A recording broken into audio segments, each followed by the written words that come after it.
एक बार एक गांव में एक किसान अपने दुखों से बहुत दुखी था। किसी ने उसको बताया कि तुम अपने दुखों के समाधान के लिए गौतम बुद्ध की शरण में जाओ, वह तुम्हारे सभी दुखों का समाधान कर देंगे। यह सुनकर वह किसान बुद्ध की शरण में चल पड़ा। वह गौतम बुद्ध के पास पहुंचा और कहा, हे महात्मा, मैं एक किसान हूं और मैं अपनी जीविका चलाने के लिए खेती करता हूं, लेकिन कई बार वर्षा पर्याप्त नहीं होती है और मेरी फसल बर्बाद हो जाती है।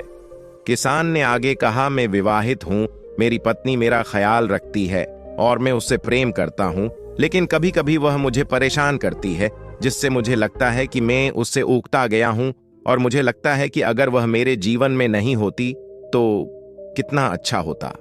गौतम बुद्ध उस किसान की बात शांतिपूर्वक सुनते रहे।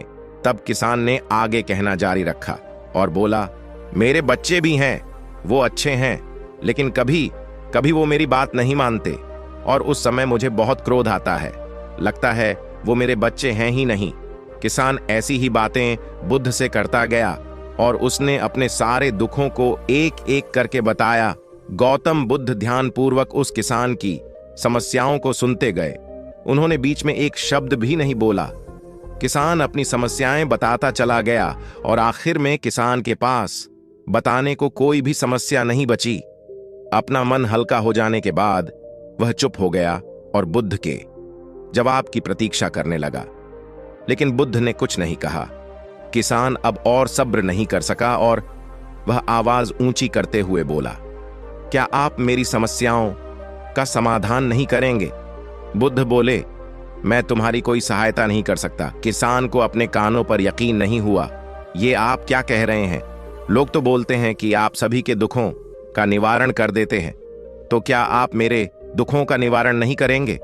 बुद्ध ने कहा, सभी के जीवन में कठिनाइयां होती हैं, तुम्हारे जीवन में कोई नई कठिनाई नहीं है। ये कठिनाइयां तो सभी के जीवन में आती जाती हैं। कभी मनुष्य सुखी होता है तो कभी दुखी, कभी उसे पराये अपने लगते हैं और कभी उसे अपने लोग पराये लगने लगते हैं। ये जीवन चक्र है, इनसे कोई नहीं निकल सकता है। वास्तविकता में हमारा जीवन कठिनाइयों से भरा हुआ है। मेरा, तुम्हारा और सभी लोगों का जीवन समस्याओं से ग्रसित है, इसलिए मैं इन समस्याओं का समाधान नहीं कर सकता हूं। यदि तुम किसी एक समस्या का उपाय कर भी लो तो उसके स्थान पर एक नई समस्या खड़ी हो जाएगी। यही जीवन का अटल सत्य है। यह सुनकर किसान क्रोधित हो गया। बोला, सब लोग कहते हैं कि आप महात्मा हैं। मैं यहां एक आस लेकर आया था कि आप मेरी सहायता करेंगे। अगर आप मेरी समस्याओं का समाधान ही नहीं कर सकते तो मेरा यहां आना व्यर्थ हुआ। इसका मतलब सभी लोग झूठ बोलते हैं। मैं बेकार ही आपके पास आया। इतना बोलकर किसान उठकर जाने लगा। तभी बुद्ध ने कहा, मैं तुम्हारी इन समस्याओं का समाधान तो नहीं कर सकता हूं, लेकिन हां, मैं तुम्हारी एक दूसरी समस्या का समाधान कर सकता हूं। किसान ने आश्चर्य से कहा, इन समस्याओं के अलावा दूसरी समस्या? भला वह कौन सी समस्या है? बुद्ध ने कहा, वह यह कि तुम नहीं चाहते कि तुम्हारे जीवन में कोई समस्या हो। इसी समस्या के कारण ही दूसरी कई समस्याओं का जन्म हुआ है। तुम इस बात को स्वीकार कर लो कि सभी के जीवन में समस्याएं होती हैं, कठिनाइयां होती हैं। तुम सोचते हो कि तुम इस दुनिया में सबसे ज्यादा दुखी हो और तुम्हारे जितना कोई और दुखी नहीं है। तुम अपने आस पास देखो, क्या वो लोग तुमसे कम दुखी हैं? तुम्हें अपना दुख बड़ा लगता है, लेकिन जो लोग तुम्हारे आस पास रहते हैं उनको उनका दुख बड़ा लगता है। इस दुनिया में सभी को अपना दुख बड़ा लगता है, चाहे दुख छोटा हो या फिर बड़ा हो, लेकिन वह जिसके साथ घट रहा है उसके लिए वह दुख बड़ा प्रतीत होता है।